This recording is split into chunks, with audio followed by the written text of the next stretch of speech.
I'm not shampooing folks' hair.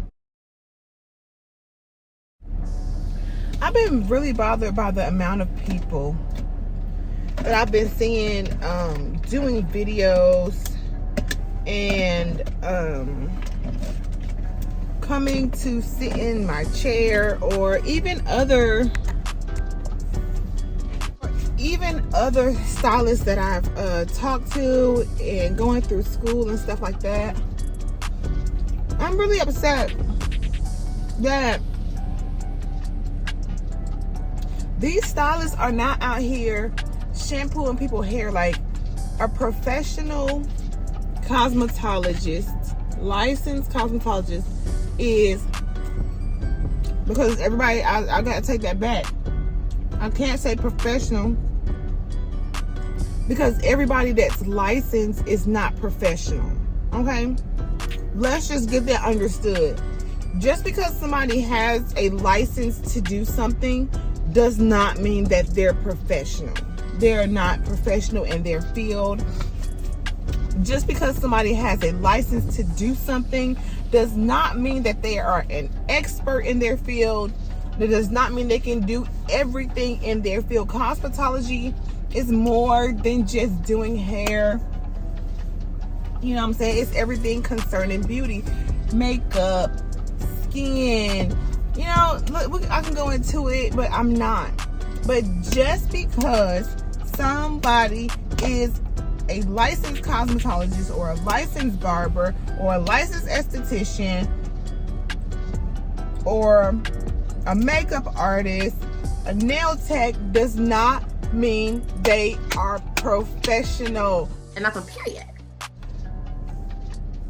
Being professional and being licensed is two different things.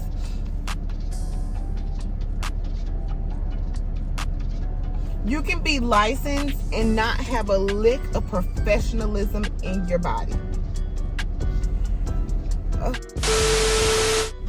So just because you have a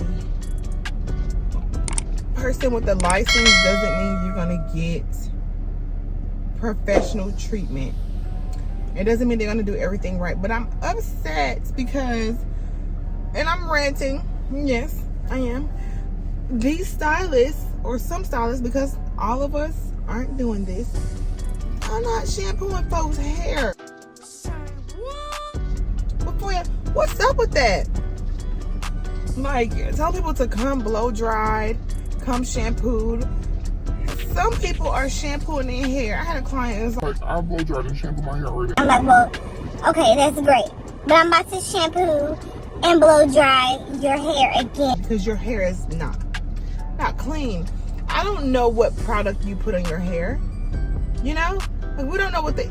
Oh, it's just annoying. Like, and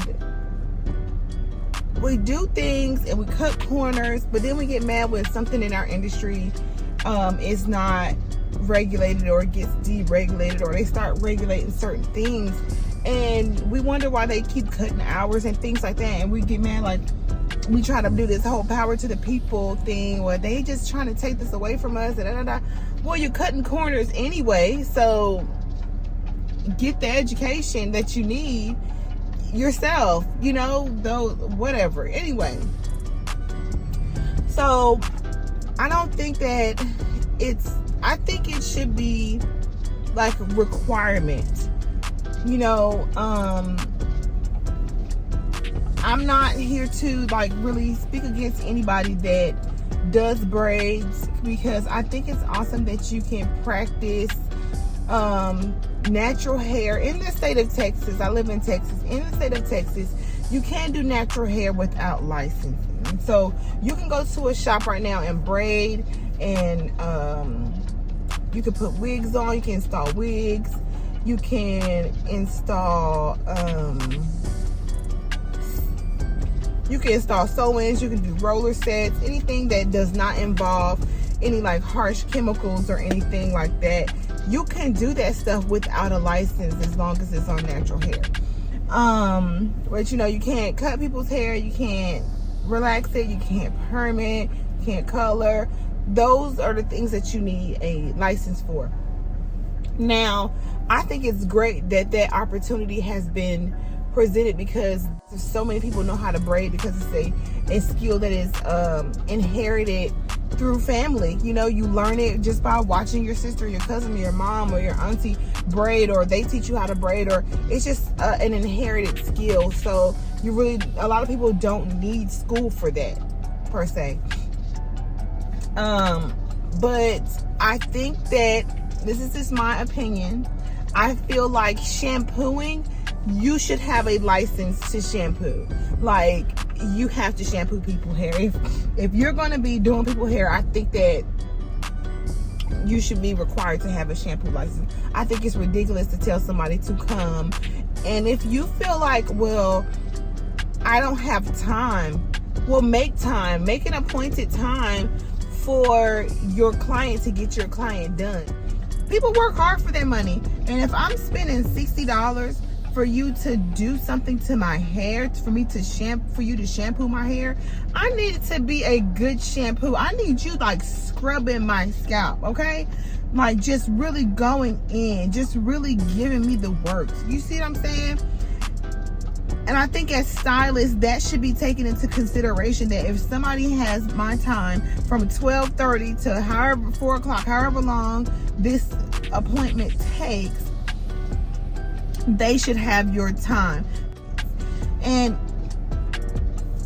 this is just my opinion, my belief. I believe that if you give that one client that has an appointed time, that experience, they're more likely to be loyal clients. You see what I'm saying? A lot of us aren't building loyal clients. Like, you're doing a bunch of people hair and you never get to really see that some of the same people. It's because you're not giving your client an experience. You're just doing the hair and going about their business. Give your client an experience. Yeah. When you think about being a cosmetologist and how you're providing a service, sometimes we kind of divide our attention in so many areas and we never really devote our attention to the person that's sitting in our chair that's waiting to be served. You have to really be selfless as a stylist. Like, you're giving your time that you're getting paid for, might I add, and you can charge whatever you want. If you feel that the value of your lock retwist is $175 or $240 or however much, do that. But give your client an experience within that. You see what I'm saying? I've heard people that said they paid $150 for their style and just was disappointed. Can you imagine like feeling like you wasted $175? Oh, I'm mad when I waste $15. You see what I'm saying? Like, people's time is precious, their money is precious, and they want to feel like they're getting something. I can only speak from a woman's perspective because I'm a woman, and as a cosmetologist and someone who I really don't have the time to get my hair done sometimes, but I like to get my hair done. You know, you go to the salon, whether it's with or without your kids, but you just want to go and relax and get your hair, done, have some good conversation. You know what I'm saying? Just let me just not think about anything that I have to do, but then you get there and your stylist is late, and then they rude about it, and then they, you know what I mean? Like, who wants to deal with that? But we don't want our industry to be deregulated. You see where I'm going with that? Like, there's so many layers to this conversation, because I know that stylists do have their argument, but I feel like there needs to be an advocate for the client. But I believe that our industry really needs to do better, and I think there needs to be accountability in the beauty industry. I don't feel like there's enough accountability, because a lot of stylists or barbers or whatever feel like you can't tell them nothing, because then they want to say, oh, I've been doing this for 10 years and I like, Okay, you've been doing it, but have you sharpened any of your skills? Have you continued any type of education? Have you networked to even see what's out there? Or are you constantly stuck yourself in a box of, oh, I'm good at sew-ins and that's all I'm gonna do? If you want to do that, that's fine. But are you taking care of your client's hair up under that sew-in? Like, do you care that much about hair and people taking care of their hair and taking pride in their hair and really be knowledgeable about the products that you're using and be knowledgeable about